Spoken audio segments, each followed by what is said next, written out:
कायनात में खसारा यह है कि हर शय को कोई ना कोई खसारा है, लेकिन खसारे से बची हुई जात देखनी है तो वो एक ही जात है और उसका नाम मोहम्मद अरबी सल्लल्लाहु अलैहि वसल्लम। कहा कसम है महबूब तेरे जमाने की, बेशक इंसान खसारे में है। अच्छा, इंसान का खसारा बयान किया तो खसारा क्यों बयान किया? जब कोई डॉक्टर मरीज को बताता है कि तुझे कैंसर लग गया है तो उसका मकसद क्या होता है? उसको खौफजदा करना, जो जिंदगी की चंद सांसें हैं वो भी छिन जाए उससे? नहीं, बल्कि उसको मूजी मर्ज बता के इलाज की तरफ मुतवज्जे करना होता है।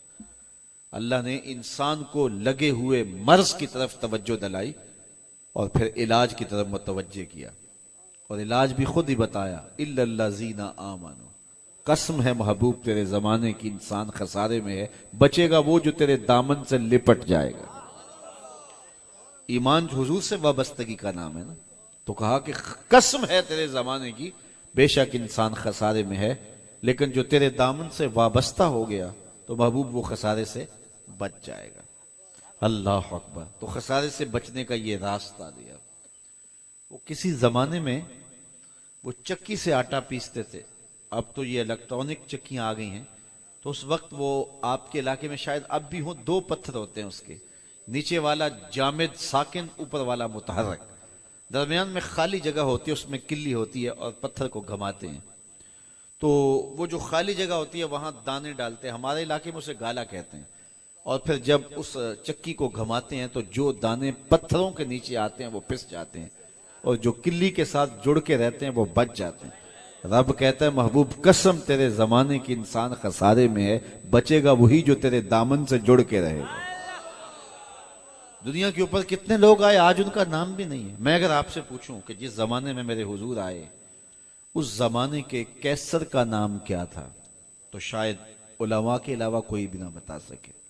और अगर मैं पूछूं कि उस जमाने के खाकान का नाम क्या था, तो शायद इसका जवाब भी मुश्किल हो। और अगर मैं पूछूं कि मेरे रसूल के जमाने के किसरा का नाम क्या था, उस दौर की सुपर पावर थी, उसके हुक्मरान का, उस दौर का जो ओबामा था, उसका क्या नाम था, तो शायद ये बताना भी मुश्किल हो। और अगर मैं इस मजलिस में मौजूद सबसे कम उम्र बच्चे से पूछूं कि मेरे रसूल के मुअज्जिन का नाम क्या था, तो वो सर उठा के बिलाल हबशी का नाम लेगा या नहीं लेगा? तो फिर बचा कौन? जो हुजूर के दामन से लिपट गया। इकबाल ने भी यहां हद कर दी, इकबाल ये किसके इश्क का फैजाम है, रूमी फना हुआ हबशी को दवाम है।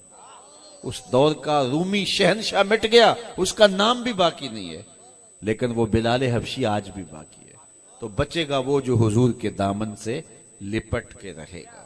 तो ईमान हुजूर से वाबस्तगी का नाम है। और ये बात भी ज़हन में रखें, इस कायनात में सबसे बड़ी शय, सबसे बड़ी दौलत जो हजरत इंसान को दी गई है, वो दौलत ईमान है। और कयामत के दिन सबसे बड़ी दौलत जो मोमिन को दी जाएगी वो दीदार इलाही होगा।